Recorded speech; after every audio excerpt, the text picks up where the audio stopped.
Now, I left the radio yesterday. I was in 1 Timothy chapter number 3, and we're dealing with the qualifications of the bishop. Paul states in verse number 2, a bishop then, number 1, must be blameless. Secondly, the husband of one wife. Number 3, vigilant. Number 4, sober. Number 5, of good behavior. Number 6, given to hospitality. I'm dealing with that matter of good behavior. And on the broadcast on last Friday, I dealt with the matter of good, and I pointed out that good could be defined many ways. In fact, in the 1828 Noel Webster Dictionary, there are 40 different definitions to the matter of good. But I think that we could summarize the word good in this context is that which is beneficial or helpful or advantageous to people. I would like to be a good neighbor. And by being a good neighbor, what I do, I want to be a benefit to those that are around me. Now, all of my neighbors, I'm sure, don't agree with me on everything. Some of my neighbors don't go to church, and some of my neighbors drink. I'm positive that they don't agree with me on every point of my life. But as a good neighbor, I don't want to do anything on my property or my land that would endanger my neighbor's grandchildren. I never speed up and down the road that I live on. I wouldn't want to do anything that would devalue the value of the properties around me. I want to set an example. I would like to be such a neighbor that my neighbors would say, well, I want my place to look like Ben Carper's place, rather than them saying in disgust, I wish he'd clean his place up.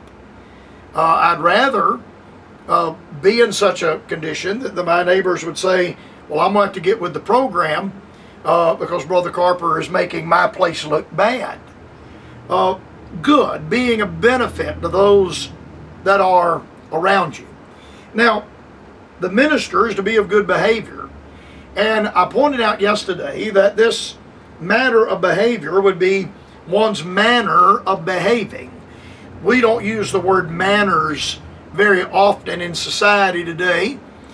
We've seen a lot of what I would call bad manners or having no manners at all, with the riots that have gone on and all the defacing of monuments and the wanton profanity and cursing that has to be bleeped out of the news programs at night.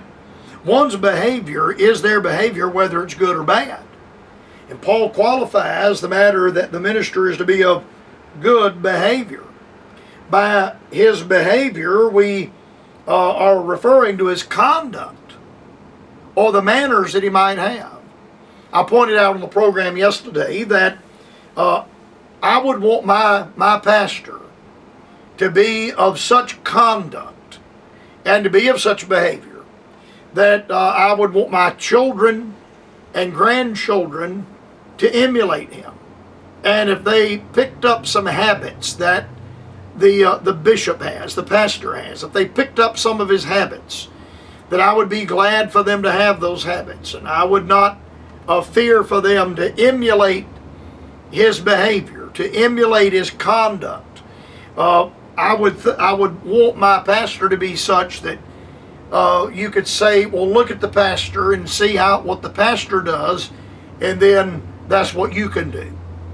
And the pastors, and I'm not going to re-preach what I dealt with yesterday, but the four men, ministers, that have had a definite and positive influence upon my life, and you can see some evidence of their ministry in me and rubbed off in my life.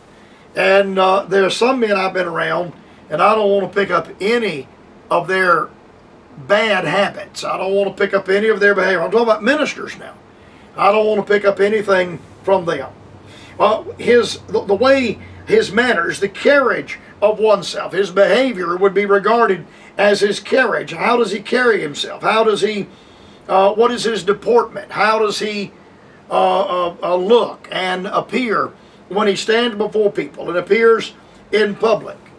His behavior would have respect to his propriety, conducting himself among other individuals.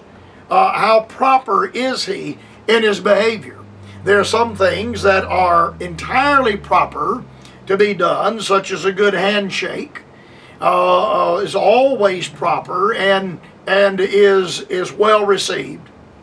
But it would not be in proper propriety for a man to become familiar with a woman not his wife, for a minister to become too familiar with the people that he's trying to pastor, to become too familiar with them. That would not be the proper propriety. His behavior is classified in his morals and in his deportment. There are some men that have, and of course all pastors are men in the New Testament, in the Bible, and so I'm referring to men now. But there are some men that have a very good deportment.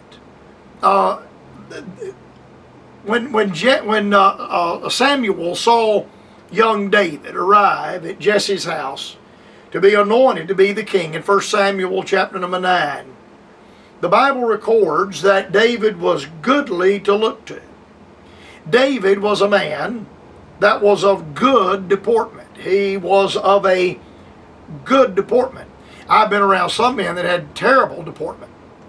You just didn't want to be around them. I mean, it was just difficult to be around them. Their deportment was quite bad. His deportment would be a reflection of his behavior and how he carries himself. One's behavior expresses itself in external appearance, but I'm referring to more than just dress and clothing and appearance like that, but also in his actions. I would not want a man of good behavior to even use improper hand gestures or body language, as we call it in the vernacular. You pick up very much from an individual just by what they call body language. One's behavior expresses itself in its external appearance. There are certain things that can be done that will calm a circumstance down, and there are other things that can be done that will raise the tension in a circumstance and will make a difficult circumstance much worse. Being of good behavior, there's an expression here of external appearance, also an expression of external action. The matter of behavior, the bishop is to be of good behavior, cannot be separated from character, and from a particular character, and from a good moral character. A man that is of poor moral character has no business being a bishop, a pastor of a local church. I don't care if he's been married to the same woman 45 years. If he is not of good character, he cannot be of good behavior. Good behavior is inseparable from the area of good character.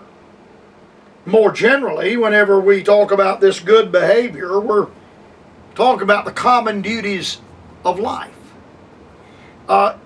It's very reflective of a man and speaks much of a man about his character, about how much he does. We have lived to the age, we have a strange phenomena today. I told my wife the other day, she brought up the name of a preacher. And I looked at my wife and said, that man is a celebrity. That man is not a preacher, he's a celebrity. He's a celebrity minister. And to the point that they have people that will come in and clean their houses. I'm not saying you shouldn't be good to the pastor. I didn't say that. I didn't say that you ought to lend a helping hand to the pastor.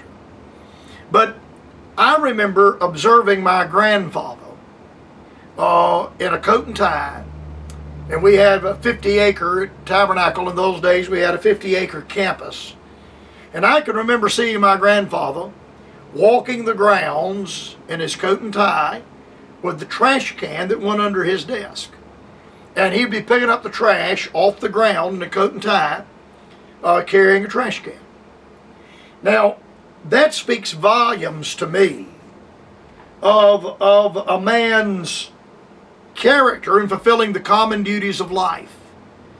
In a coat and tie, out picking up trash. And we didn't have a custodian at Tabernacle, we had a custodial crew. A custodial crew that worked to keep the grounds. And he could just very easily sent one of the custodians to go pick up that trash, go pick that up out of the yard.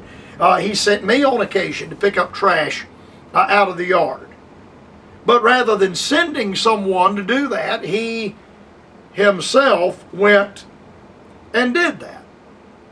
One's common duties in life, I think, speaks volumes. I've run into men before, and their attitude was, well, I'm a preacher, I'm not supposed to work. I'm not supposed to mow my lawn and pick up the trash out of my yard. I'm a preacher, and that's beneath me. No, I don't think it's beneath you at all. I think it's a huge revelation of both what you are and what you are not. So the matter of behavior, he is to be of good behavior. The bishop is to be of correct manners and of correct conduct. He is to conduct himself in such a manner as to be utterly and entirely non-offensive to the people that he is with. Now, that doesn't mean that there are people that are offended by my position because I'm a Baptist, and they're offended by my position on the King James Bible. Now, I'm not talking about that. But God have mercy on me if I would offend anyone, a child or a lady or a man in the churches where I preach, by some word I've said or by some off-colored comment I make. I am to be, and you are to be, of good behavior.